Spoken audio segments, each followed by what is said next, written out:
7 seconds. That's exactly how long the kiss lasted, and Maxwell counted every one as he watched his world collapse outside Tavern on the green, watching the woman he'd loved in silence for 3 years melt into another man's arms. Have you ever witnessed someone you love passionately kissing someone else? Well, Max did. And you can't imagine how shattered he felt at that moment unless you've been in his shoes before. But let me take you back to where this story really began, 6 hours earlier. The 42nd floor of Sterling Technologies hummed with the quiet efficiency of billions being made. Maxwell Sterling stood behind his mahogany desk, his steel-gray eyes fixed not on the Manhattan skyline stretching endlessly beyond his windows, but on the woman who had just entered his office carrying 2 cups of coffee. Jasmine Brooks moved with a grace that made Maxwell's heart thump harder than normal against his chest every single morning. At 28, she possessed a natural elegance that no amount of money could buy. Her dark skin glowed against the emerald silk blouse she wore, her hair swept up in a style that revealed the graceful curve of her neck. When she smiled, which she did often, dimples appeared that Maxwell had memorized during countless board meetings. "Your usual," she said, setting the coffee down with hands that never trembled, unlike his own when she was near. "Extra shot, no sugar. Though I still think you're going to give yourself a heart attack with all that caffeine." Maxwell forced himself to look at the quarterly reports spread across his desk instead of the way her full lips curved when she teased him. "My heart survived worse things than coffee, Ms. Brooks." Like falling in love with someone I can never have, he thought, but said nothing. Jasmine lingered, straightening papers that didn't need straightening. This was their dance, finding excuses to stretch these moments longer than professionalism required. "The Morrison contract needs your signature, and you have the Parker Industries meeting at 4. I've already sent the preliminary numbers to your tablet." "You think of everything." The words came out softer than he intended, loaded with meanings he couldn't voice. Their eyes met for a heartbeat too long. Maxwell saw something flicker in her warm brown gaze, something that made his pulse race and his palms sweat like a teenager. But then she looked away, professional mask sliding back into place. "Will you be staying late again tonight?" she asked, already knowing the answer. Maxwell Sterling always stayed late. It was easier than going home to his empty penthouse, easier than admitting he stayed hoping she might stay too. "Probably. You should leave at 5 though. No need for both of us to waste our evening here." Jasmine's laugh was music he'd never tire of hearing. "Who says I'd be wasting it? Sometimes the best conversations happen after hours." The comment hung between them, pregnant with possibility, before she seemed to catch herself. "I mean, the building gets so quiet. Peaceful for working." Maxwell nodded, throat tight. "Right. Working." She was almost to the door when she turned back. Maxwell? His name, on her lips, was a prayer he wasn't worthy of. "Yes?" "Take care of yourself. You work too hard." The concern in her voice nearly undid him. "I will." After she left, Maxwell sank into his leather chair, head in his hands. 3 years. 3 years of stolen glances, of conversations that danced around feelings neither dared name, of lying awake wondering what it would feel like to hold her, to tell her that she was the first thing he thought about when he woke and the last thing on his mind before sleep. "What are you thinking about right now, Jasmine? Do you ever wonder what we could be if I had the courage to cross that line?" 10 blocks away in her modest Brooklyn apartment, Jasmine Brooks stood before her bedroom mirror, applying lipstick with hands that trembled slightly. The burgundy dress hugged her curves perfectly. She'd bought it months ago but never had the courage to wear it. Tonight felt different. Tonight, she was determined to move forward. Her phone buzzed with a text from her date. "Can't wait to see you. Tavern on the Green at 7. You're going to love this place. Marcus Chen." No, that name was forbidden. Marcus Wright seemed nice enough. A lawyer, successful, attractive. He'd asked her out after they met at her friend Andrea's birthday party last month. Everything about him should have been perfect. So why did her heart feel empty? Jasmine caught her reflection's eye in the mirror. "Stop it," she whispered to herself. Stop thinking about him. Maxwell Sterling is your boss. He's a billionaire. He's everything I've ever wanted but can't have. She thought about their moment that morning, the way his eyes had softened when he looked at her, the electricity that sparked when their fingers accidentally touched as she handed him the contract. For just a second, she'd seen something in his expression that made her believe. No. She grabbed her purse, keys jingling. He's being kind. Professional. You're reading too much into it because you want something that will never happen. The October air was crisp as she emerged from the subway at Columbus Circle. Central Park's trees blazed with autumn colors, couples walked hand in hand along the paths.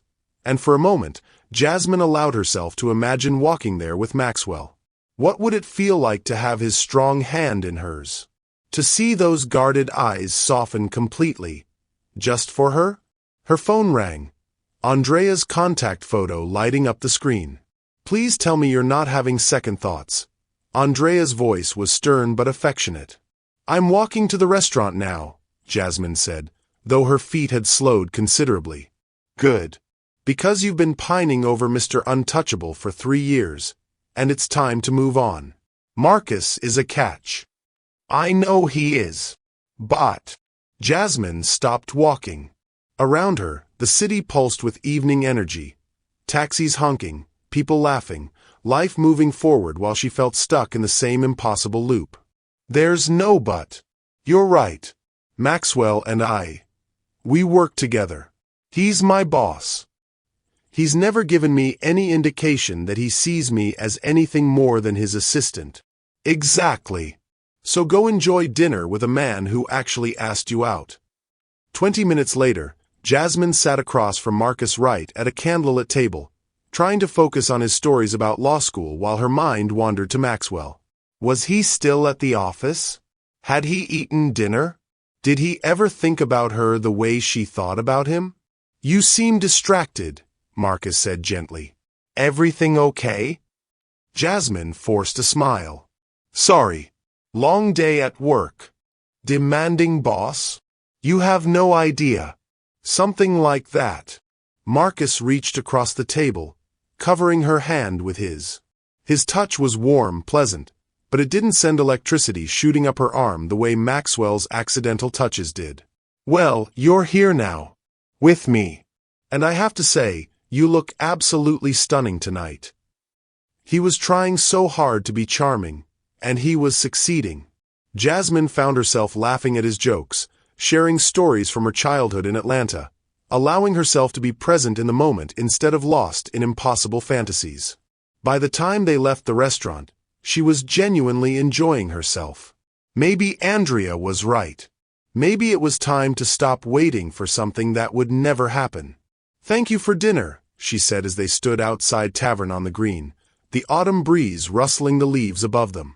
I had a wonderful time. So did I. Marcus stepped closer, his intention clear. I'd really like to see you again, Jasmine. She looked up at him, really looked. He was handsome, successful, available. He was here, present, interested in her. Not hiding behind professional boundaries or class differences or whatever excuses she'd been making for Maxwell's silence. I'd like that too, she heard herself say. When Marcus leaned down to kiss her, Jasmine closed her eyes and tried to feel something, anything, beyond simple affection. The kiss was nice, gentle, promising. Everything a first kiss should be. So why do I feel like I'm betraying my own heart? She was so lost in trying to manufacture feelings that she didn't notice the black Tesla pulling up to the curb, or the man inside whose world was shattering as he watched the woman he loved kiss someone else. Maxwell had left the office with every intention of going home. The Parker Industries deal was signed, the quarterly projections looked promising, and for once, he decided to take Jasmine's advice about not working himself to death. He'd even told his driver to take the scenic route through Central Park, a rare indulgence that reminded him there was a world beyond profit margins and board meetings. That decision would haunt him for the rest of his life. The Tesla glided silently down Central Park West when Maxwell saw her. Even from a distance, even in the gathering dusk, He would recognize that silhouette anywhere. Jasmine stood outside Tavern on the green, her burgundy dress catching the golden light spilling from the restaurant's windows. She looked radiant, more beautiful than he'd ever seen her, and for a split second, his heart soared with the simple joy of seeing her happy. Then he saw the man. Tall, well-dressed, confident in the way that came from never doubting you belonged wherever you were. The stranger stood close to Jasmine, too close, his hand resting possessively on her lower back as he leaned down to whisper something in her ear that made her laugh. "Stop the car," Maxwell commanded, his voice rough with an emotion he couldn't name. "Sir," his driver, Thomas, glanced back through the rearview mirror.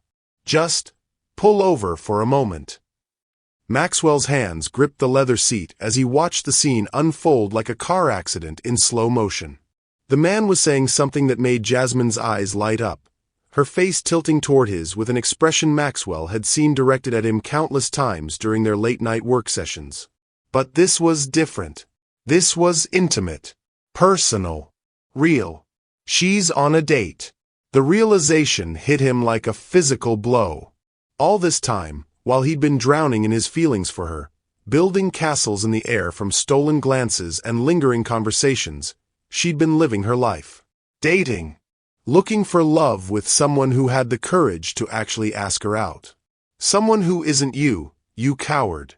The man stepped closer, and Maxwell's breath caught in his throat. He could see it coming, the way the stranger's head tilted, the way Jasmine's eyes fluttered closed, the way she didn't pull away but instead seemed to melt into the moment. The kiss lasted exactly 7 seconds. Maxwell counted every one, his heart dying a little more with each passing beat. He watched the woman he loved. Yes, loved. There was no point in denying it now. Give herself to someone else with a tenderness that should have been his.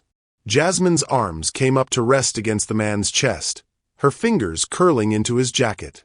The gesture was so natural, so right, that Maxwell felt something fundamental break inside him. She wasn't just kissing this man. She was choosing him. Choosing a future that didn't include Maxwell Sterling. "Sir, are you all right?" Thomas's voice seemed to come from very far away. Maxwell couldn't speak, couldn't breathe. The windows of the Tesla suddenly felt like they were closing in on him, the air thick and suffocating. All the oxygen in the world couldn't fill the hole that had just opened in his chest. When the kiss finally ended, Maxwell watched Jasmine's face transform. Her eyes remained closed for a moment longer, and when she opened them, there was something soft and wondering in her expression. The man said something that made her laugh, that musical sound Maxwell had thought belonged to him, and she nodded, her hand still resting on his chest. They were making plans. A second date. A future. "Drive," Maxwell whispered. "Sir, drive. Now." The Tesla pulled away from the curb, but Maxwell couldn't stop himself from turning back to look through the rear window. Jasmine and her date were walking toward the park entrance, his arm around her waist, her head tilted toward his as they talked. They looked perfect together. Natural. Like two pieces of the same puzzle fitting seamlessly into place. Everything Maxwell would never be for her. The ride back to his penthouse passed in a blur of city lights and traffic sounds that couldn't penetrate the roaring in his ears. Maxwell's mind raced through every interaction he'd had with Jasmine over the past 3 years, searching desperately for signs he'd missed, clues that she was involved with someone. Had she mentioned this man before? Had there been phone calls Maxwell hadn't noticed, texts that made her smile in ways he hadn't understood? How long had this been going on? How long had she been building a life with someone else while Maxwell lived in his fool's paradise of stolen moments and unspoken feelings? "You never asked," his conscience whispered brutally. "You never gave her any reason to think you were interested. You've been her boss, nothing more, and now you're shocked that she's moved on with her life?" The elevator to his penthouse felt like a coffin. Maxwell's reflection in the polished steel doors showed a man he barely recognized. Hollow-eyed, pale, looking every one of his 42 years and then some. When had he become this pathetic creature, pining after a woman who clearly saw him as nothing more than a paycheck? His penthouse welcomed him with its usual cold perfection. Floor to ceiling. No, massive windows offered a view of the city that magazines called breathtaking. The minimalist furniture, the expensive art, the silence that money could buy. All of it felt like a mausoleum now. Maxwell poured himself 3 fingers of 30-year-old scotch and stood at the window, staring down at the city where Jasmine was probably having the most romantic evening of her life with a man who'd had the balls to actually pursue her. "What did you think was going to happen?" he asked his reflection. "That she'd wait forever for you to grow a spine? That she'd somehow read your mind and realize you've been in love with her since the day she corrected your grammar in that board meeting and made you laugh for the first time in months?" The scotch burned going down, but it was nothing compared to the fire eating him alive from the inside. Maxwell had built an empire from nothing, had stared down corporate sharks and government regulators without flinching, had made decisions worth billions of dollars without breaking a sweat. But he'd been too afraid to tell one woman how he felt about her. His phone buzzed with a text from his assistant. His other assistant, the one who handled his personal schedule. A reminder about tomorrow's charity gala, the one where he'd planned to ask Jasmine to accompany him. Not as a date, of course. Never as a date, but as his +1 for business networking purposes. Maxwell hurled the phone across the room, watching it shatter against the white wall. The sound was satisfying for exactly 3 seconds before the silence rushed back in, heavier than before. 3 years. 3 years of playing it safe, of maintaining professional boundaries, of convincing himself that his feelings were one-sided. 3 years of watching her light up rooms with her presence while he stood in the shadows, too afraid to step into the light with her. And now it was too late. The man she'd kissed had everything Maxwell didn't. The courage to take a chance, the wisdom to see what was right in front of him and act on it, the confidence to believe he was worthy of her affection. He was probably holding her hand right now, walking through Central Park, making her laugh, building memories that would last a lifetime. Maxwell finished his scotch and poured another, then another. The alcohol did nothing to numb the pain, but it made the edges softer, the regret less sharp. Somewhere in the amber depths of his glass, he saw the ghost of what could have been. Dinners by candlelight, lazy Sunday mornings, Jasmine's laugh echoing through these empty rooms, her presence making his house a home. By midnight, Maxwell was drunk on whiskey and self-loathing, staring at his phone's remains and wondering if this was what rock bottom felt like. Tomorrow, he would have to face her. Tomorrow, he would have to pretend he hadn't seen her kissing another man. Pretend his heart wasn't scattered in pieces across his living room floor. Pretend that everything was exactly the same as it had been this morning. But everything had changed. The illusion was shattered, the fantasy dead. Jasmine Brooks was never going to be his, and Maxwell Sterling was going to have to learn how to live with that truth. What he didn't know was that across town, Jasmine was lying awake in her own bed, wondering why the perfect kiss from a perfect man had felt like settling for something less than her heart truly wanted. The Sterling Technologies building felt different the next morning, as if the very air had shifted overnight. Jasmine noticed it the moment she stepped off the elevator onto the 42nd floor, a tension that hadn't been there yesterday, a coldness that seemed to emanate from Maxwell's corner office like Arctic wind. She'd barely slept. Every time she closed her eyes, she saw Marcus's face as he kissed her, felt the guilt that had twisted in her stomach when all she could think about was how different it would feel if those lips belonged to Maxwell Sterling. The kiss had been perfectly pleasant. Marcus had been a perfect gentleman, and she'd felt perfectly empty afterward. "What's wrong with me?" she'd wondered as she tossed and turned until dawn. "He's everything I should want." Now, standing outside Maxwell's office with his morning coffee, extra shot, no sugar, just the way he liked it, Jasmine steeled herself for another day of pretending her heart didn't skip every time she saw him. She knocked twice, their usual signal, and entered without waiting for permission. It was their morning ritual, as natural as breathing. Except Maxwell didn't look up. He sat behind his desk, immaculate as always in a charcoal suit that probably cost more than Jasmine made in 3 months, but something was wrong. His jaw was set in a hard line, his steel-gray eyes fixed on his computer screen with an intensity that felt forced. Dark circles shadowed his eyes, and his usually perfect hair looked like he'd run his hands through it repeatedly. "Your coffee," Jasmine said, setting the cup on his desk in their usual spot, careful not to disturb the papers he was pretending to read. Maxwell's eyes flicked up for exactly 1 second, long enough for Jasmine to see something raw and wounded in their depths before his professional mask slammed back into place. "Thank you, Ms. Brooks." Ms. Brooks. Not Jasmine, not the warm familiarity that had developed over 3 years of shared late nights and easy conversations. The formal address hit her like a slap. "I've rescheduled your 10 o'clock with the Peterson Group," she continued, fighting to keep her voice steady.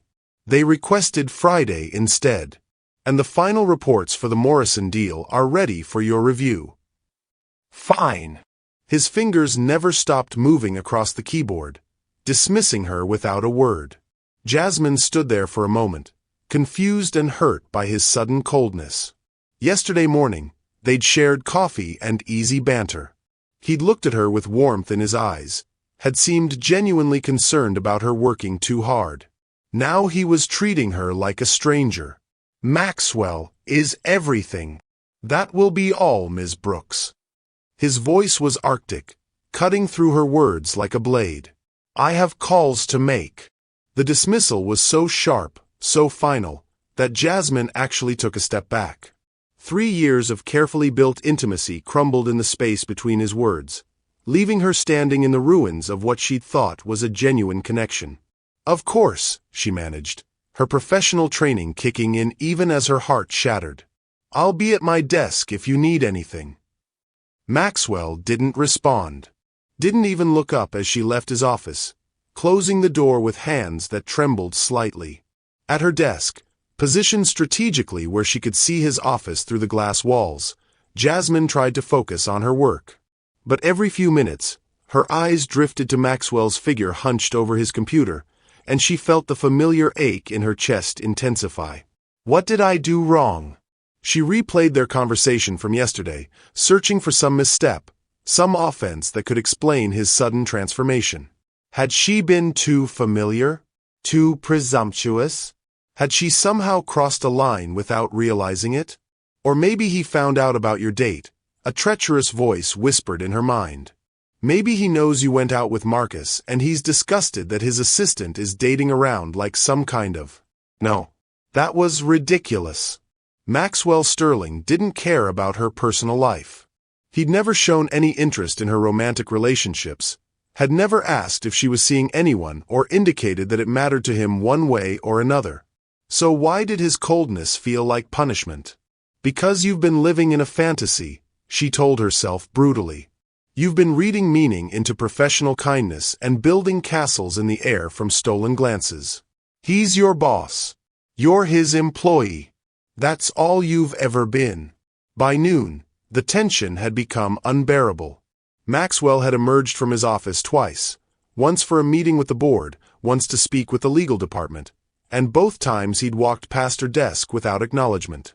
No nod, no smile, not even eye contact. He treated her with less warmth than he showed the security guards. Jasmine's phone buzzed with a text from Andrea. "How did last night go? Did Marcus sweep you off your feet?" She stared at the message, remembering Marcus's gentle hands, his respectful kiss, the way he'd walked her to the subway entrance and promised to call.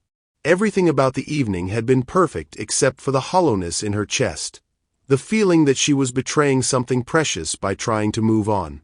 "It was nice," she texted back. "He's taking me to dinner Friday." The lie came easily.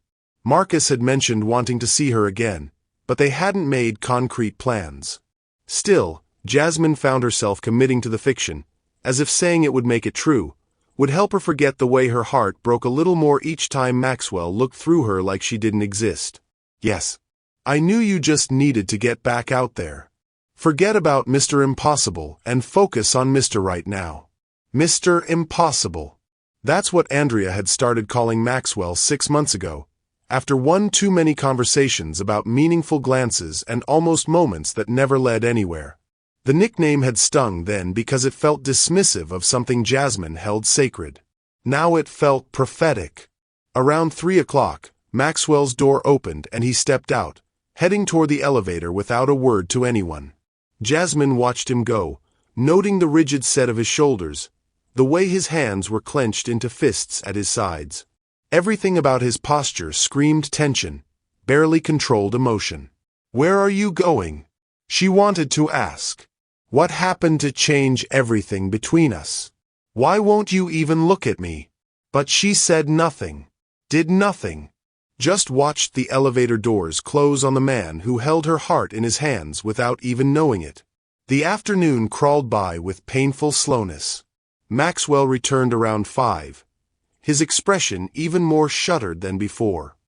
He'd loosened his tie and his hair was disheveled, as if he'd been running his hands through it. When he passed her desk, Jasmine caught a whiff of alcohol, not enough to be obvious, but enough to worry her. "The Patterson contracts are on your desk," she called after him, needing some excuse to break the silence. "They need your signature before tomorrow's deadline." Maxwell paused in his doorway, his back still turned to her. For a moment, Jasmine thought he might actually respond, might give her some clue about what had changed between them. Instead, he disappeared into his office and closed the door. At 6 o'clock, when the rest of the floor had emptied out, Jasmine finally worked up the courage to knock on Maxwell's door. She'd rehearsed what she would say, professional, concerned, appropriate. She would ask if everything was all right, if there was anything she could do to help with whatever was troubling him. "Come in." His voice was rough, exhausted. Maxwell sat slumped in his chair, tie completely undone, jacket discarded somewhere. The Patterson contracts lay unsigned on his desk, and he was staring out at the city lights with an expression of such profound sadness that Jasmine's heart clenched. "I'm heading out," she said softly. "The contracts can wait until tomorrow if you prefer." "Fine." He didn't turn around. Jasmine lingered in the doorway, studying his profile in the glow of the city lights. The strong jaw, the aristocratic nose, the way his dark hair fell across his forehead when he wasn't being careful about his appearance. Even exhausted and clearly in pain, he was the most beautiful man she'd ever seen. "Maxwell," she whispered, forgetting protocol, forgetting boundaries, forgetting everything except the need to reach him somehow. "What's wrong?" Finally, he turned to look at her. The devastation in his eyes hit her like a physical blow. Raw grief mixed with something that looked almost like betrayal. For a heartbeat, she saw straight through to his soul, saw pain so deep it took her breath away. Then the mask slammed back into place. "Nothing that concerns you, Ms. Brooks. Go home. Enjoy your evening." The words were a dismissal and a dagger all at once. Jasmine stood there for another moment, memorizing the sight of him silhouetted against the glittering city, before she finally turned and walked away. Neither of them realized that their careful resistance was only making the inevitable collision more devastating. Some truths are just too powerful to be buried forever. The emergency call came at 6:47 p.m., just as Jasmine was packing up her desk for another day of Maxwell's Arctic treatment. The voice on the other end belonged to Gerald Hoffman, CEO of Hoffman Industries and Sterling Technologies' biggest potential client. A man whose acquisition deal could single-handedly reshape the tech industry. "Ms. Brooks, I need Maxwell immediately," Gerald's gravelly voice crackled through her headset. "There's been a development with the Beijing investors. They're pulling out unless we can provide revised projections by midnight tonight. If we lose this window, the entire deal collapses." Jasmine's stomach dropped.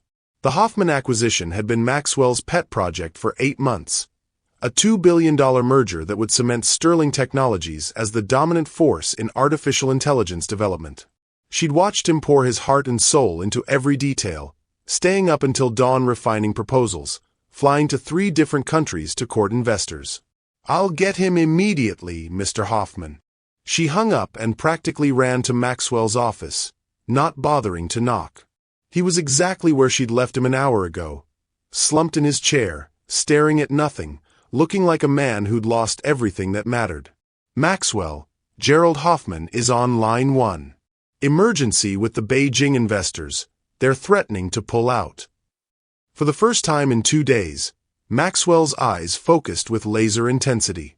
The businessman in him snapped to attention, pushing aside whatever personal demons had been haunting him. Get him on speaker and pull up the Beijing files. We'll need the Q4 projections and the market analysis reports from last month. Jasmine's fingers flew across her tablet, relief flooding through her as Maxwell's voice regained its familiar authority. This was the man she knew, decisive, brilliant, unstoppable when it came to business. The next 3 hours blurred together in a frenzy of phone calls, file transfers, and frantic calculations. Gerald connected them with the Beijing investors via video conference, their faces stern and unforgiving on the wall-mounted screen. Through rapid-fire Mandarin translated by their interpreter, they laid out their demands. Revised profit projections showing sustainable growth in the Asian market, detailed breakdowns of manufacturing costs, and ironclad guarantees about intellectual property protection. They want numbers that don't exist, Maxwell muttered, running his hands through his hair as the conference call ended. We're supposed to project 5-year growth in markets that didn't exist 2 years ago. Jasmine was already pulling up files on her laptop, fingers dancing across the keyboard. What if we use the Singapore expansion as a baseline? Similar economic factors, comparable consumer demographics. We could extrapolate from the first quarter numbers and adjust for currency fluctuations. Maxwell looked at her sharply, his business mind engaging despite the personal turmoil between them. Show me! For the next hour, they worked side by side like they had hundreds of times before. Jasmine's quick mind caught patterns Maxwell missed, while his strategic vision turned her observations into compelling projections. The familiar rhythm of their collaboration gradually thawed the ice that had formed between them. There, Jasmine said finally, hitting send on an email containing 27 pages of revised proposals. Delivered with 43 minutes to spare. Maxwell leaned back in his chair, exhaustion replacing the adrenaline that had carried him through the evening. For the first time since Tuesday morning, he looked directly at her. Really looked, and Jasmine saw the man she'd fallen in love with underneath the professional facade. You saved the deal, he said quietly. Gerald was right to call you instead of trying to reach me directly. I've been. He trailed off, something vulnerable flickering in his gray eyes. Distracted, Jasmine finished diplomatically, though her heart was racing at the way he was looking at her. That's one word for it. The building around them had fallen silent hours ago. Outside the windows, Manhattan glittered like scattered diamonds, but inside Maxwell's office, the world had shrunk to just the two of them and the electric tension that always sparked when they were alone together. We should probably head home, Jasmine said, though she made no move to leave. It's almost 10. Probably. Maxwell's voice was rough, tired. Jasmine. Her name on his lips sent shivers down her spine. Not Ms. Brooks, not the formal distance he'd maintained for 2 days, but her actual name spoken like a prayer. Yes. He opened his mouth, then closed it, whatever words he'd been about to say dying unspoken. The moment stretched between them, fragile and loaded with 3 years of unresolved tension. Nothing. You're right. We should go home. But neither of them moved. Jasmine found herself studying the way the desk lamp cast shadows across Maxwell's face, highlighting the strong line of his jaw, the way his dark hair fell across his forehead when he forgot to keep it perfectly styled. She wanted to reach out and smooth it back, wanted to ask him why he'd been treating her like a stranger, wanted to confess that she'd been thinking about him even while kissing another man. Maxwell, she said softly, taking a step closer to his desk. These past 2 days. Did I do something wrong? Because if I crossed a line somehow. You didn't. The words came out sharper than he'd intended, and she saw him force himself to soften his tone. You haven't done anything wrong, Jasmine. It's not about you. Then what is it about? The question hung in the air between them, heavy with implications neither was ready to voice. Maxwell's hands gripped the arms of his chair, knuckles white with tension, and Jasmine could see him waging some internal war. It's complicated, he said finally. Try me. She moved closer, coming around the side of his desk until she was standing just a few feet away from him. We've worked together for 3 years, Maxwell. I've seen you handle hostile takeovers and congressional hearings without breaking a sweat. What could possibly be so complicated that you can't talk to me about it? Everything, Maxwell thought desperately. You're what's complicated. The way you make me feel, the way I can't stop thinking about you, the way watching you kiss another man nearly destroyed me. But he couldn't say any of that. Couldn't cross that line and risk losing her entirely. Personal matters, he said instead, hating how inadequate the word sounded. Jasmine's expression shifted, something hurt and disappointed flickering across her features. Right. Personal matters that are none of my business. That's not what I meant. Isn't it? She straightened, professional mask sliding back into place even as her voice carried an edge of pain. Because for a while there, I thought we were friends. I thought maybe we'd built something more than just a working relationship. But I guess I was wrong about that too. The words hit Maxwell like physical blows. She was right. They had built something more. Over 3 years of shared coffee and late-night conversations, of stolen glances and moments of perfect understanding, they'd created something precious and fragile. And he was destroying it because he was too much of a coward to fight for what he wanted. Jasmine, please. It's not that simple. Everything's simple to you, Maxwell. Business deals worth billions, market strategies that reshape entire industries. You make it all look effortless. But somehow, basic human communication is too complicated. She was angry now, her brown eyes flashing with fire, and Maxwell realized this was the first real emotion she'd shown him since Tuesday morning. Even her anger was better than the careful professionalism she'd been hiding behind. You want to know what's complicated? The words were out before he could stop them. 3 days of suppressed emotion finally boiling over. Watching someone you care about move on with their life while you stand on the sidelines like an idiot, too afraid to. He caught himself just in time, but the damage was done. Jasmine's eyes widened, her anger transforming into something else entirely. Confusion, hope, a dawning understanding that made Maxwell's chest tighten with panic. Too afraid to what, Maxwell?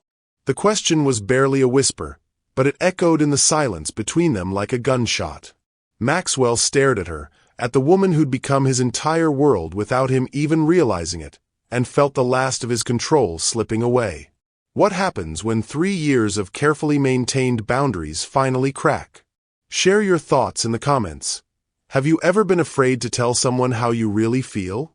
Don't forget to subscribe for more stories that will make your heart race. The silence stretched between them like a chasm, Maxwell's unfinished confession hanging in the air like smoke. Jasmine's heart hammered against her ribs as she searched his face, looking for answers to questions she'd been afraid to ask for 3 years. Too afraid to what? She repeated, her voice barely above a whisper. Maxwell stood abruptly, turning toward the windows as if the glittering city could provide the courage he'd been lacking.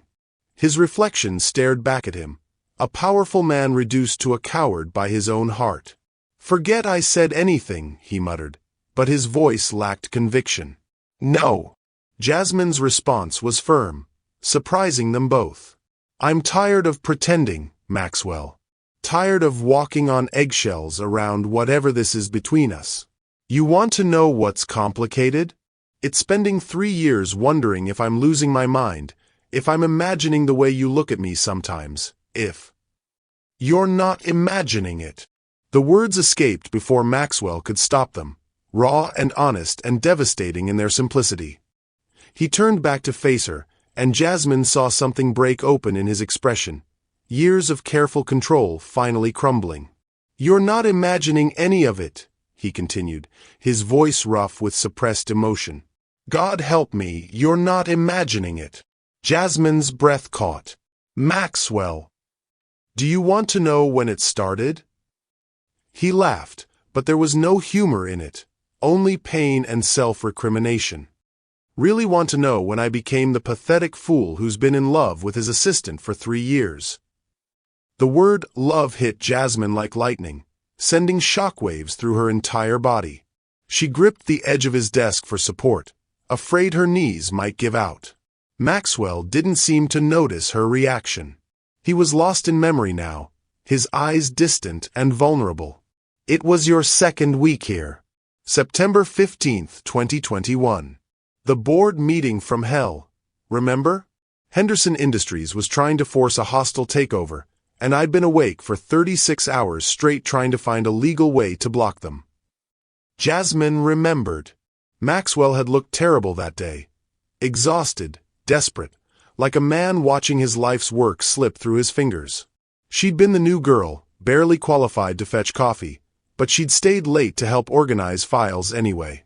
I was in that conference room, surrounded by lawyers and executives, all of them telling me different versions of "you're screwed." And then you walked in with those financial reports I'd asked for. Maxwell's voice grew softer, more wonder than pain now. But you didn't just hand them over. You looked at the Henderson offers spread across the table, and you said, "Why don't you acquire them instead?" Jasmine finished, the memory crystal clear now. Everyone thought I was crazy. Everyone except me. Maxwell's smile was sad and beautiful. You saw what they were really after. Not our company, but our AI patents.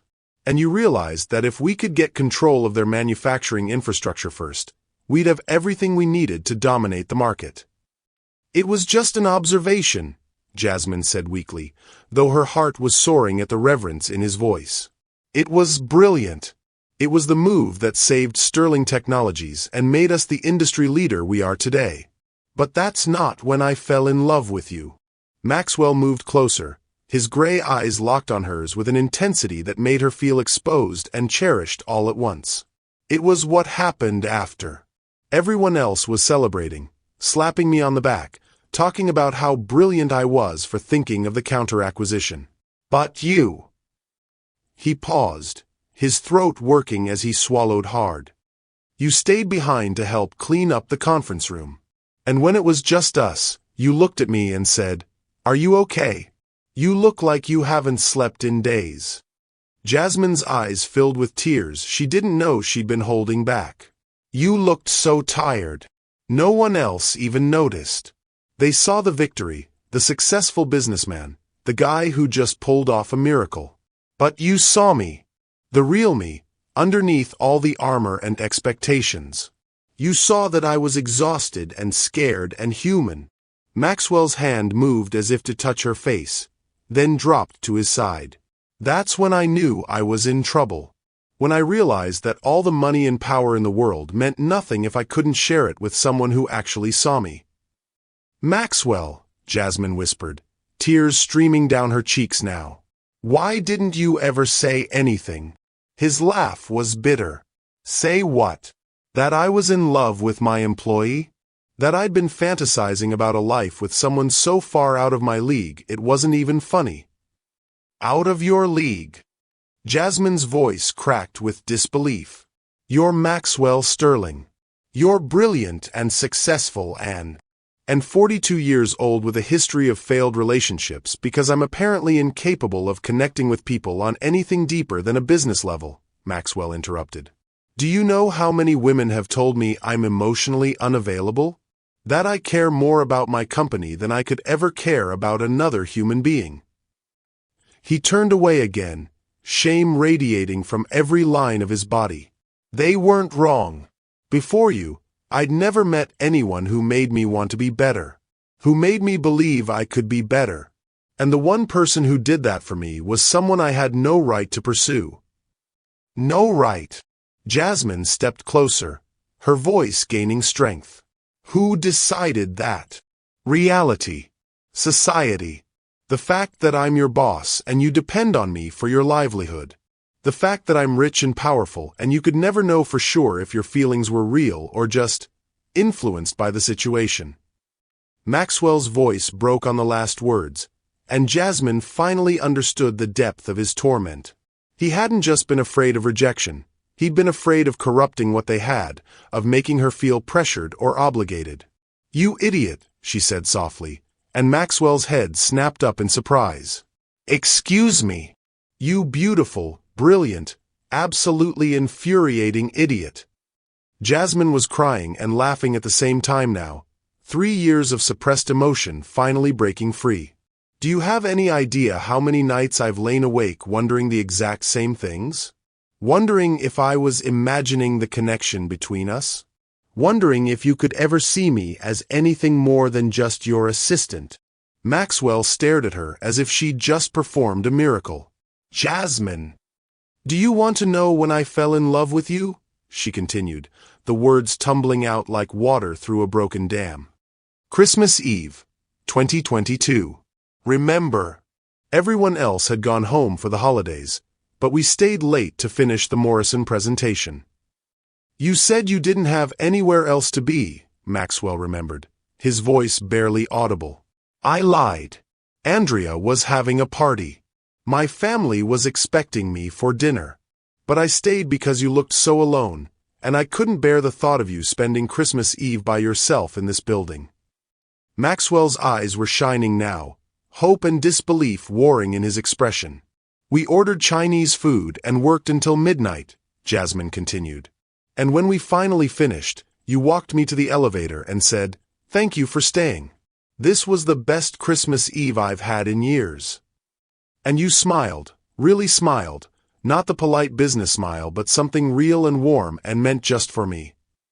I meant it, Maxwell said hoarsely. It was the best Christmas Eve I'd had in years. That's when I knew I was completely, hopelessly in love with you. And that's when I knew I was in trouble, because you were Maxwell Sterling and I was just... Don't! Maxwell's voice was fierce. Don't you dare say just anything. You're the smartest, most compassionate, most beautiful woman I've ever known. You're the light in my life, Jasmine. You're the reason I started believing I might actually deserve happiness. They were standing close now, close enough that Jasmine could see the flecks of silver in his gray eyes, could feel the warmth radiating from his body. 3 years of longing and fear and desperate love hung in the air between them like a promise waiting to be fulfilled. So what happens now? Jasmine asked, her voice trembling with possibility. Maxwell's hand finally moved to cup her face, his thumb wiping away the tears on her cheek with infinite gentleness. Now we figure out if two people who've been in love for 3 years can find the courage to actually do something about it. But just as they were finally ready to take that leap of faith, the sound of footsteps in the hallway reminded them that some confessions come at the worst possible times. The footsteps in the hallway belonged to Frank, the night security guard, making his rounds.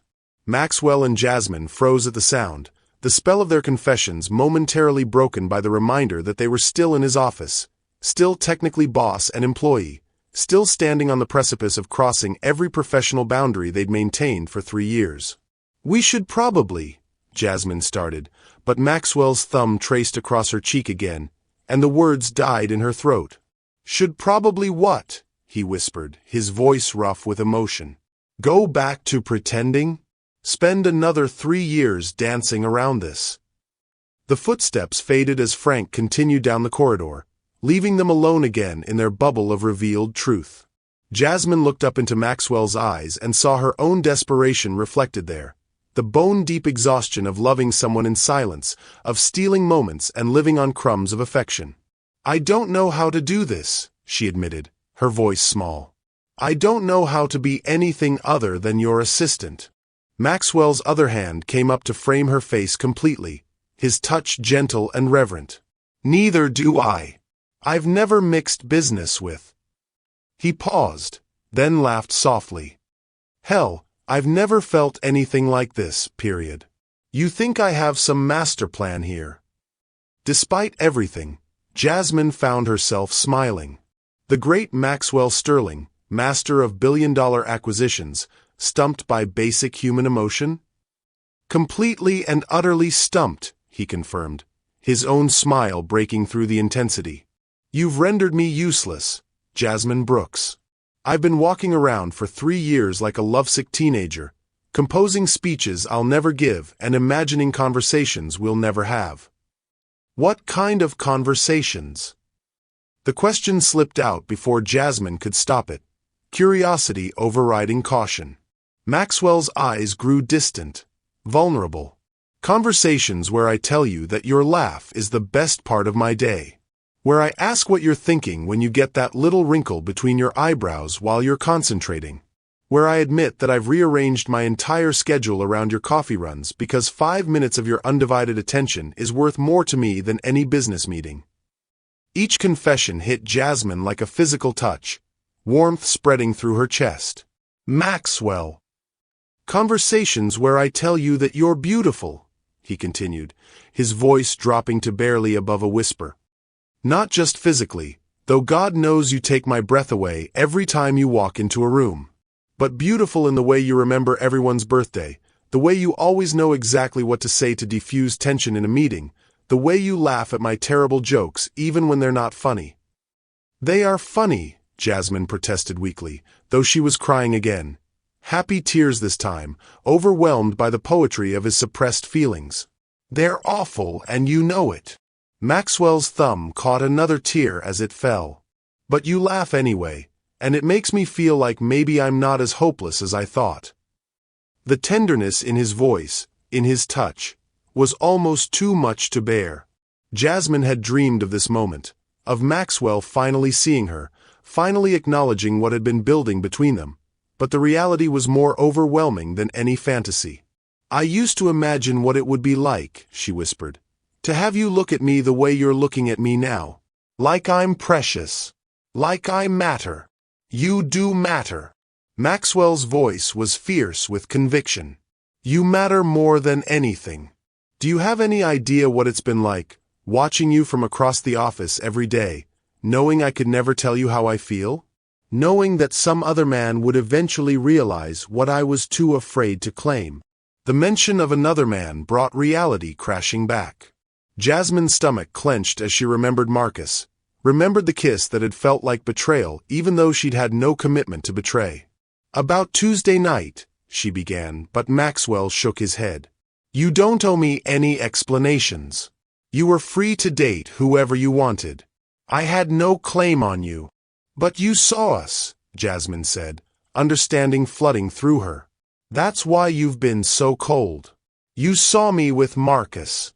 Maxwell's hands dropped from her face, and he stepped back, the vulnerable moment fracturing. I was driving home.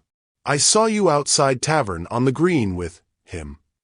The last word came out rough, laden with pain. I watched you kiss him, and I realized what a fool I'd been. Maxwell. I realized that while I'd been playing it safe, building castles in the air and convincing myself that someday I'd find the courage to tell you how I felt, you'd been living your life. Moving on. And I had no right to be hurt by that, because I'd never given you any reason to wait for me. Jasmine's heart broke at the self-recrimination in his voice. You think I was moving on? Weren't you? Maxwell's eyes were bleak. He seemed like a good man. Successful. Attractive. Available. Everything I should have been but was too much of a coward to become. He is all those things, Jasmine admitted, and watched Maxwell flinch. He's perfect on paper. Charming. Intelligent. Genuinely nice. The kind of man any woman would be lucky to have. Then why do you sound so miserable about it? Jasmine laughed. But there was no humor in it. Because the entire time he was kissing me, all I could think about was you. Because when he told me I was beautiful, I wondered what it would sound like in your voice. Because I felt like I was cheating on someone I wasn't even dating. Maxwell stared at her, hope and disbelief warring in his expression. Jasmine. I went out with him because Andrea convinced me I needed to move on from my impossible crush. Because I was tired of loving someone who could never love me back. She stepped closer to him again, her voice growing stronger. Turns out I was wrong about the impossible part. You weren't wrong about me being a coward, Maxwell said bitterly. If I'd had any backbone at all, I would have told you how I felt years ago. I would have fought for you instead of watching from the sidelines like. Jasmine silenced him by placing her finger against his lips, the contact sending electricity shooting through both of them. Stop, she said firmly. Stop beating yourself up for being careful. Do you know how many workplace relationships end in disaster? How many women have told stories about bosses who abused their power, who made their employees feel trapped or obligated? Maxwell's eyes softened with understanding. You were protecting me, Jasmine continued. Protecting us. Making sure that if something ever happened between us, it would be real and honest and chosen freely. That's not cowardice, Maxwell. That's integrity. But I almost lost you, he whispered. If you'd fallen in love with him. I couldn't fall in love with him, Jasmine interrupted. My heart was already taken. The simple declaration hung between them, profound in its honesty. Maxwell closed his eyes, overwhelmed by the weight of everything they'd revealed, everything they'd almost lost. What happens now? He asked, echoing her earlier question. How do we do this without destroying everything we've built? Jasmine considered the question seriously. Their professional relationship was too valuable to sacrifice carelessly, but the personal connection they'd revealed was too powerful to ignore. Carefully, she said finally. Slowly. We figure it out as we go. Together. Together. Maxwell opened his eyes, and for the first time in 3 years, Jasmine saw him completely unguarded, vulnerable and hopeful and absolutely beautiful in his honesty. I love you, he said simply, as if testing how the words felt in the open air between them. I've loved you for so long that I can't remember what it felt like before. I love you too, Jasmine replied, and watched wonder bloom across his features as if he still couldn't quite believe it was real.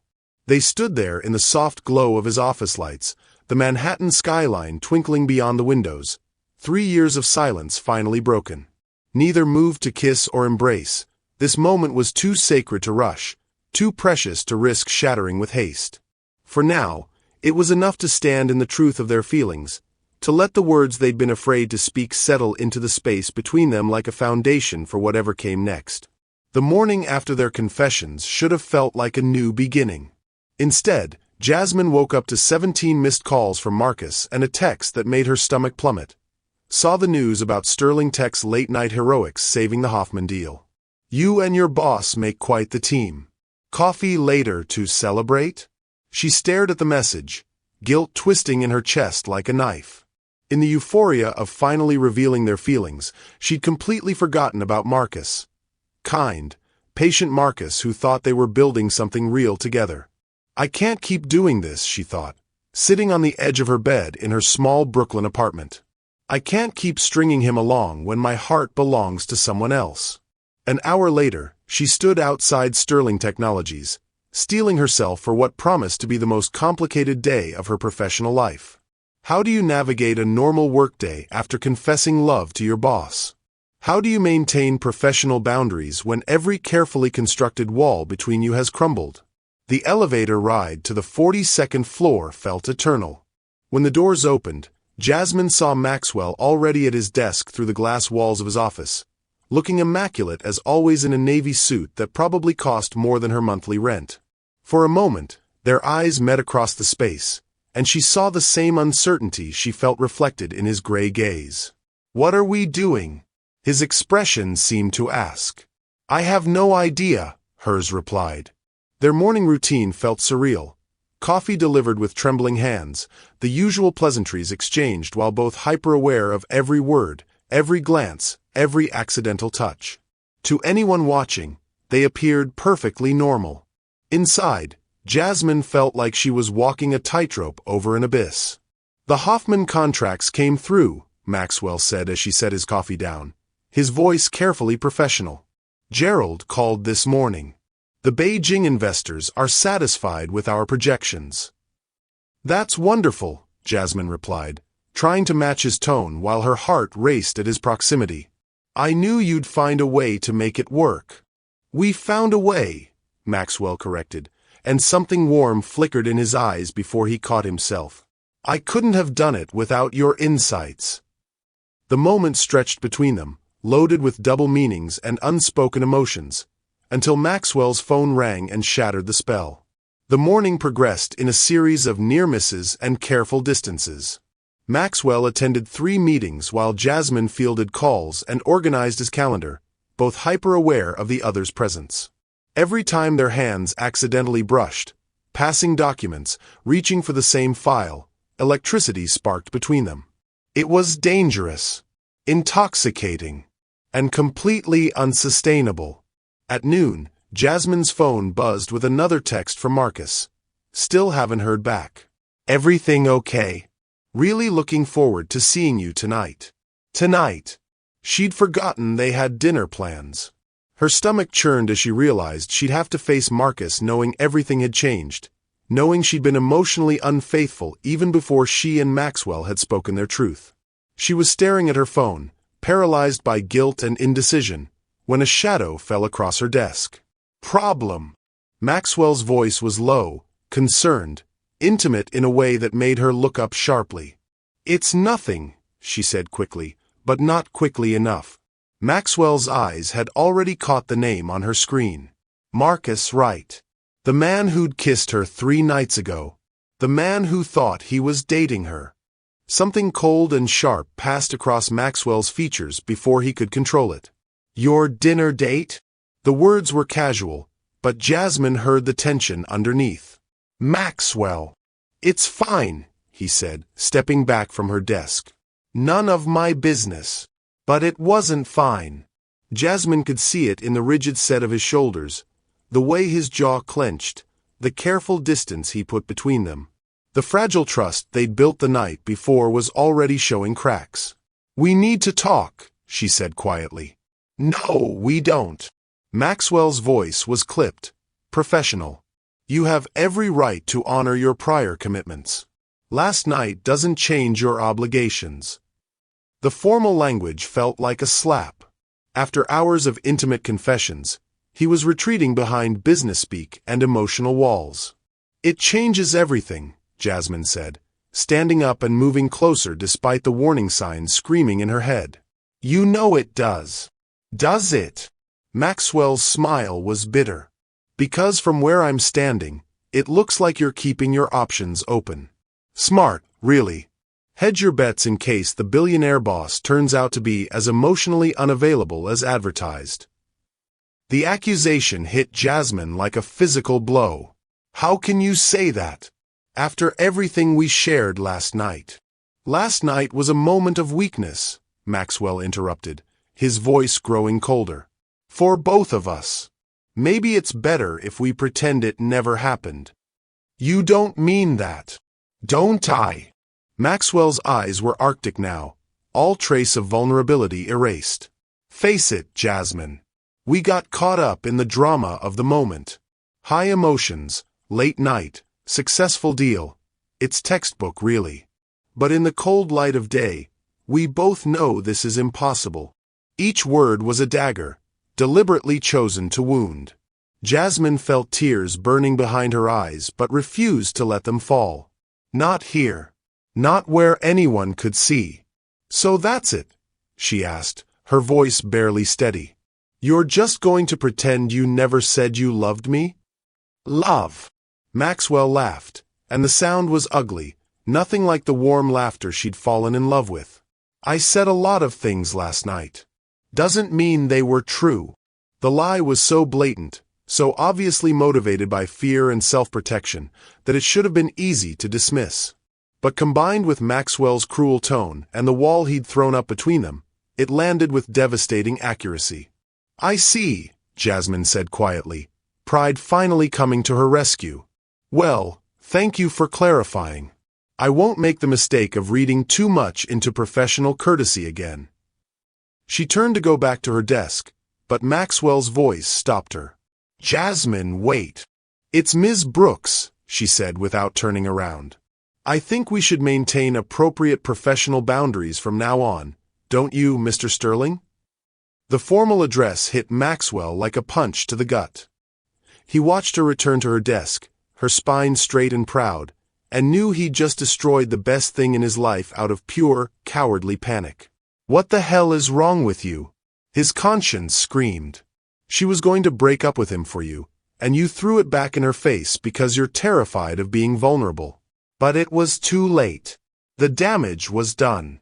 Jasmine's walls were back up, her professional mask firmly in place, and the woman who'd whispered, "I love you," in the soft glow of his office lights was gone, replaced by the efficient assistant who'd never again let him close enough to hurt her. The afternoon passed in excruciating tension. Maxwell buried himself in work, trying to drown out the voice in his head that called him every variation of fool and coward. Jasmine maintained perfect professionalism, her interactions with him courteous but cold, as if the previous night had never happened. At 5 o'clock, she appeared in his doorway with her purse and coat, looking beautiful and untouchable in a way that made Maxwell's chest ache. "I'm leaving for the day," she announced. "The Morrison files are on your desk, and I've rescheduled your Monday morning meeting with Patterson Industries." "Jasmine, is there anything else you need, Mr. Sterling?" The formal address was like salt in an open wound.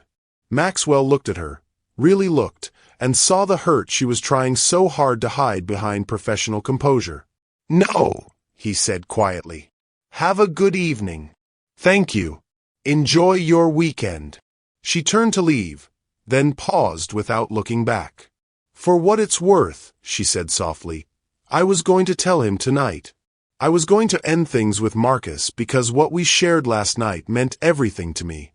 But I guess you saved me the trouble of making a fool of myself." Maxwell watched her walk away, each step taking her further from the possibility they'd almost grasped. By the time he found his voice to call her back, the elevator doors had closed and she was gone. He'd just learned the cruelest lesson of all. Sometimes the biggest risk isn't taking a chance on love, it's pushing it away when it finally finds you. The silence in Maxwell's penthouse was deafening. He stood at his massive windows, the same ones that had witnessed his breakdown 3 nights ago, watching the city lights blur through the bottom of his third glass of whiskey. The amber liquid did nothing to numb the self-loathing that consumed him, nothing to quiet the voice in his head that repeated her last words like a mantra of his own stupidity. "I was going to tell him tonight. I was going to end things with Marcus because what we shared last night meant everything to me." Maxwell closed his eyes, but behind his lids he saw Jasmine's face as he destroyed her. The way her eyes had filled with hurt before pride took over, the careful control in her voice as she'd rebuilt every wall he'd spent 3 years trying to scale. "What we shared last night meant everything to me." Past tense. Because he'd taken something beautiful and sacred and crushed it with his bare hands the moment reality intruded. The moment his fear had overcome his courage. His phone sat silent on the coffee table, Marcus Wright's name glowing in the contact list that Maxwell had memorized during his descent into jealous madness. One call. One conversation. That's all it would take to know for certain whether Jasmine had followed through with her plan, whether she'd chosen love over safety, whether he'd lost her forever to his own cowardice. She said she was going to end it, he told himself for the 100th time since she'd left. But that was before you called last night a lie. Before you told her none of it was real. The rational part of his mind knew exactly what he'd done, lashed out like a wounded animal when faced with the possibility of vulnerability. The same pattern that had destroyed every relationship he'd ever attempted, the same fear-based cruelty that had kept him safe and alone for 42 years. But this wasn't just any relationship. This was Jasmine. Maxwell's reflection stared back at him from the window, and he saw his father's face looking back. The same cold eyes, the same emotional distance that had made his childhood a wasteland of unspoken feelings and conditional love. Robert Sterling had built an empire by never showing weakness, never admitting need, never allowing anyone close enough to hurt him. He'd also died alone, surrounded by employees and business partners, but no one who actually loved him. "Is that what you want?" Maxwell asked his reflection. "To become him? To push away the only person who's ever seen the real you because you're too afraid to be human?" The apartment felt like a mausoleum around him, filled with expensive furniture and priceless art but devoid of life, of warmth, of anything that mattered. For 3 years, Jasmine had been the light that made this place bearable. Her laugh echoing in his memory during lonely evenings, her concern for his well-being the closest thing to home he'd ever known. And he'd thrown it all away because the alternative, actually fighting for love, terrified him more than any hostile takeover or congressional hearing ever could. Maxwell's phone buzzed with a text from his driver. Sir, will you be needing the car this evening? This evening. Maxwell checked the time. 8:47 p.m. Jasmine's dinner with Marcus would be happening right now. Was she telling him about Maxwell? Was she ending things as she'd planned, or had Maxwell's cruelty driven her straight into another man's arms? The not knowing was killing him. 15 blocks away, Jasmine sat across from Marcus at a cozy Italian restaurant in Soho, mechanically twirling pasta around her fork while he told an animated story about his latest court case. She'd been there for 90 minutes, and every second felt like an eternity. You're quiet tonight, Marcus observed, reaching across the table to cover her hand with his. Everything okay? No, she wanted to scream. Everything is not okay. I'm in love with someone else, someone who told me he loved me and then took it back like it was all a joke. Someone who looked me in the eye and called my feelings a moment of weakness. Just tired, she said instead, forcing a smile that felt like broken glass. Long week at work. That boss of yours really works you hard, doesn't he? Marcus's expression was sympathetic, concerned. Maybe it's time to start looking for something better. You're too talented to be someone's assistant forever. The innocent comment hit Jasmine like a slap. Not because Marcus was wrong. She was overqualified for her position, could probably run her own company if she wanted to, but because he didn't understand. Being Maxwell's assistant had never been about the job title. It had been about being close to the man she loved, about building something meaningful together, even if it was disguised as professional collaboration. My work is important to me, she said quietly. Of course it is. I just think you deserve to be appreciated for your talents, not taken for granted. Taken for granted. The phrase echoed in Jasmine's mind as she looked at Marcus, really looked at him. He was everything she should want. Stable, kind, successful, emotionally available. He saw her worth, appreciated her intelligence, treated her like she was precious. So why did being with him feel like settling? Marcus, she began, her heart hammering against her ribs. I need to tell you something. Something in her tone made him straighten, his lawyer instincts picking up on the gravity of the moment. Okay. You're a wonderful man. Truly. Any woman would be lucky to have you in her life. Marcus's face fell as he recognized the beginning of a breakup speech. But I'm not available. Not emotionally. I thought I could move on from someone else. But I can't. It wouldn't be fair to you to keep pretending otherwise. To his credit, Marcus didn't argue or try to change her mind. He sat back in his chair, studying her face with the same intensity he probably brought to cross-examinations. This someone else, he said finally. Does he know how you feel? Jasmine's laugh was bitter. He knows. He just doesn't care. Then he's an idiot. The simple declaration brought tears to Jasmine's eyes. Thank you for saying that. I mean it. Marcus signaled for the check, his movements gentle despite the disappointment in his eyes. And Jasmine, when you're ready to try again, really ready, I hope you find someone who sees your worth and isn't afraid to fight for it. Maxwell paced his penthouse like a caged animal, his phone clutched in his white-knuckled grip. 11:23 p.m. Dinner would be over by now. The conversation would have happened, one way or another. 3 times he'd started to dial Jasmine's number. 3 times he'd stopped, paralyzed by the certainty that he'd already burned that bridge beyond repair. She told you she loved you, the voice in his head whispered. She was willing to give up her safety net for you, and you threw it back in her face. Why would she ever forgive that? But another voice, quieter but more persistent, kept speaking up. Because she loved you for 3 years before you gave her any reason to hope. Because she saw something in you worth fighting for even when you couldn't see it yourself. Because love doesn't die in one conversation, no matter how badly you screw it up. Maxwell found himself standing in front of the framed photo on his mantel, the only personal picture in his entire apartment. It was from the company Christmas party 2 years ago, A candid shot someone had taken without his knowledge. He was laughing at something Jasmine had whispered in his ear. His expression unguarded and genuinely happy in a way that no business success had ever achieved. Looking at that photo, Maxwell finally understood what he'd been fighting against. Not Jasmine's feelings, not the impropriety of an office romance, not even his fear of vulnerability. He'd been fighting against the possibility of being truly happy. For 42 years, he'd convinced himself that happiness was a luxury he couldn't afford, that emotional connection was a weakness that would compromise his effectiveness. But the man in that photo, laughing with the woman he loved, unguarded and alive in a way he'd never been before or since, that man wasn't weak. That man was everything Maxwell Sterling could be if he found the courage to try. The question is, Maxwell thought, staring at his reflection in the dark window, do you have the courage to fight for her? Or are you going to let fear win again? His phone felt heavy in his hand as he scrolled to Jasmine's contact. His finger hovered over the call button while his heart hammered against his ribs. One call, he told himself.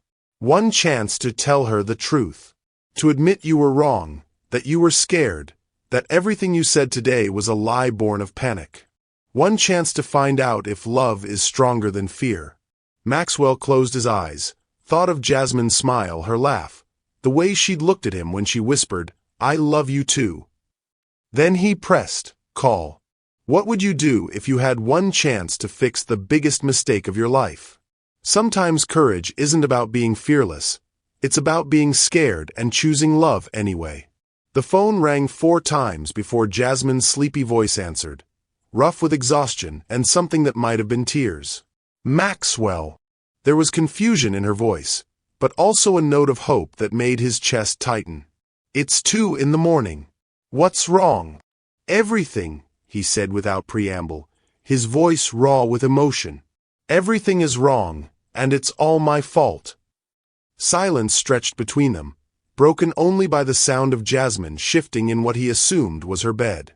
Maxwell could picture her there, hair mussed from sleep, those beautiful brown eyes wide with surprise, probably wearing one of the oversized t-shirts she'd mentioned during their late-night conversations.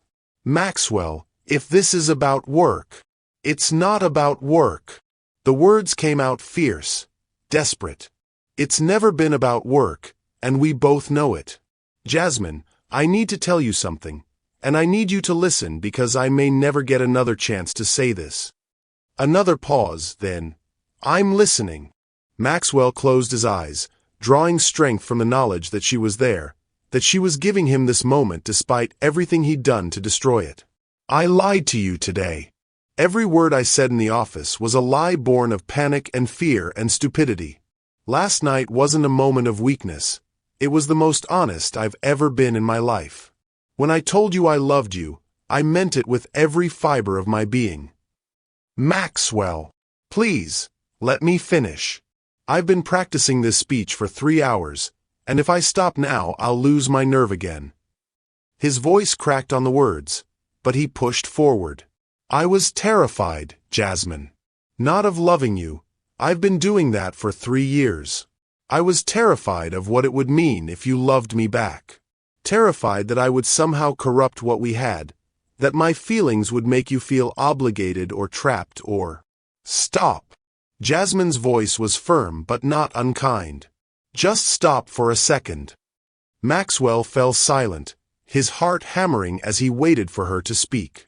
Where are you? She asked. My apartment. Why? What's your address? Maxwell blinked, caught off guard by the unexpected question. Jasmine, it's 2 in the morning. What's your address, Maxwell? He gave it to her, confusion evident in his voice.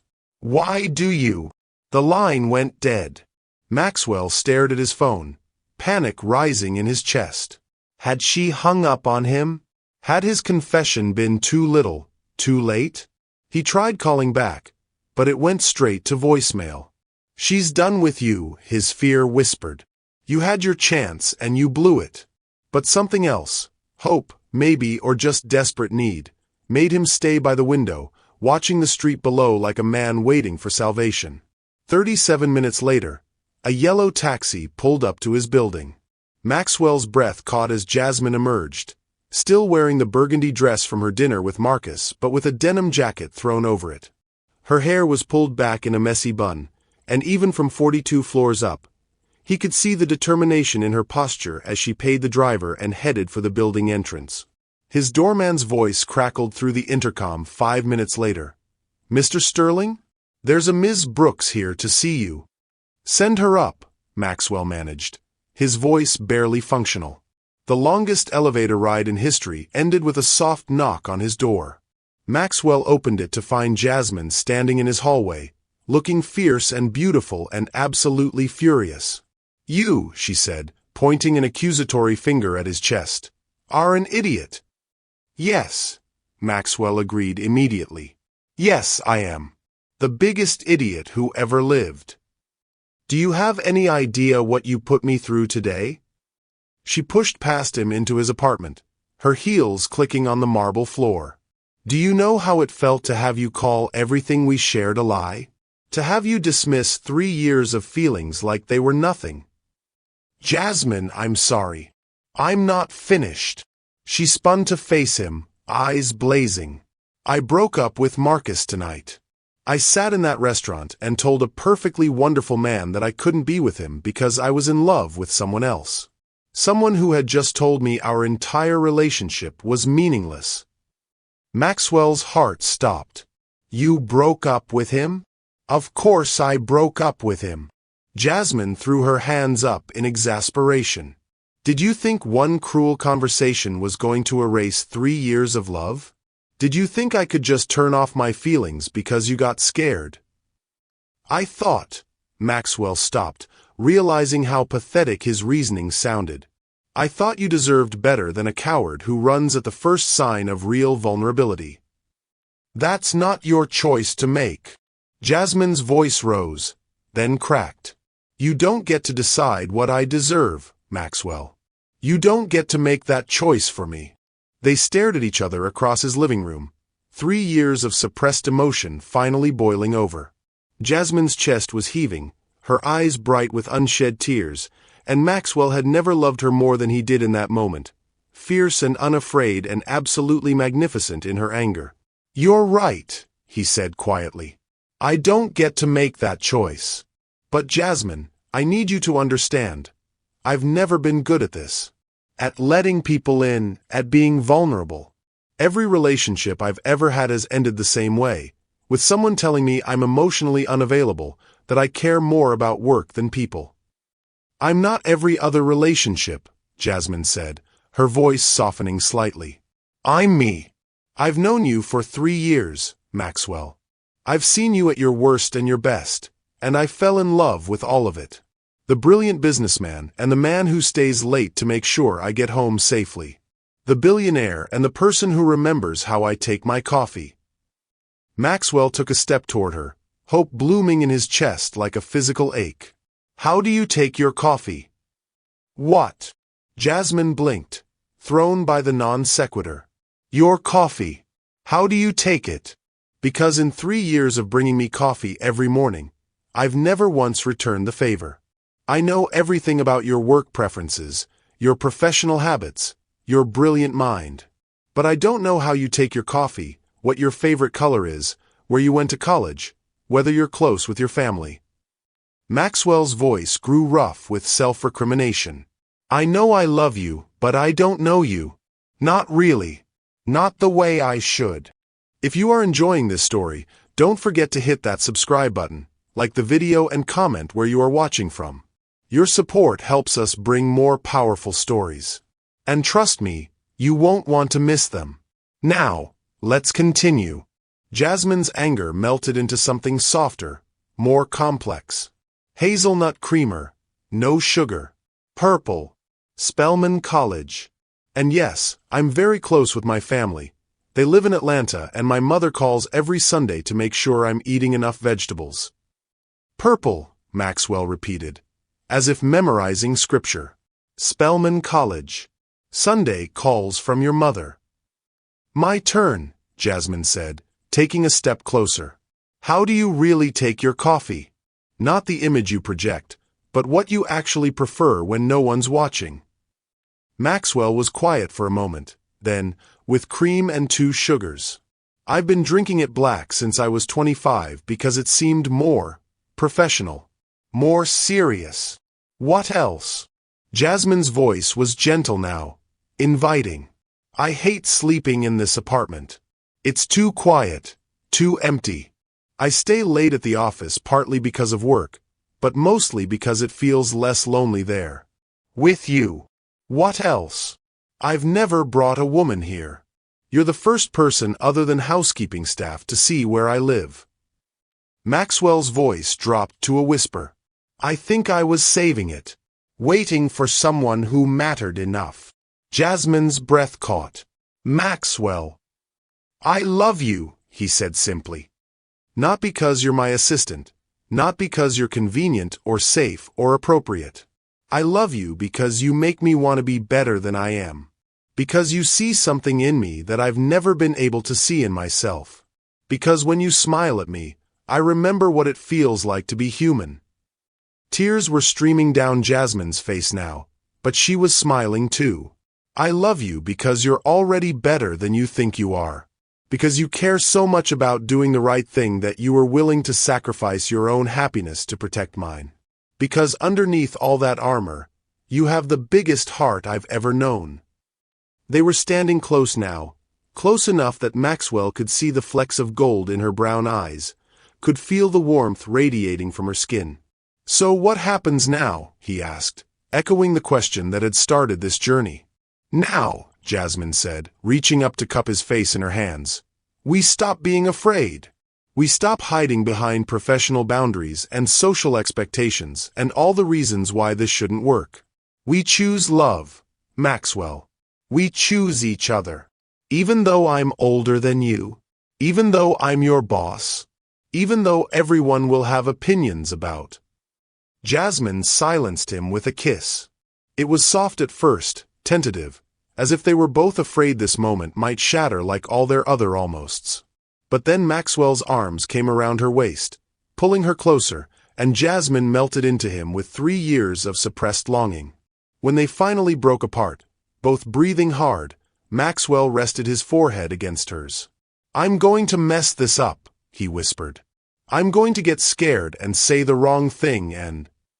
Probably, Jasmine agreed, then smiled.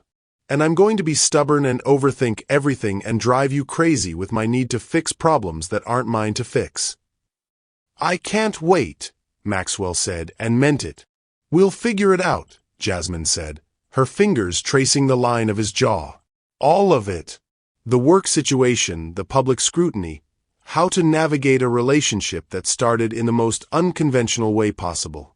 We'll figure it out together. Together, Maxwell repeated, like a prayer. Together. Outside his windows, Manhattan was beginning to wake up. Early morning joggers in Central Park, delivery trucks rumbling through empty streets, the first hint of dawn painting the sky purple and gold.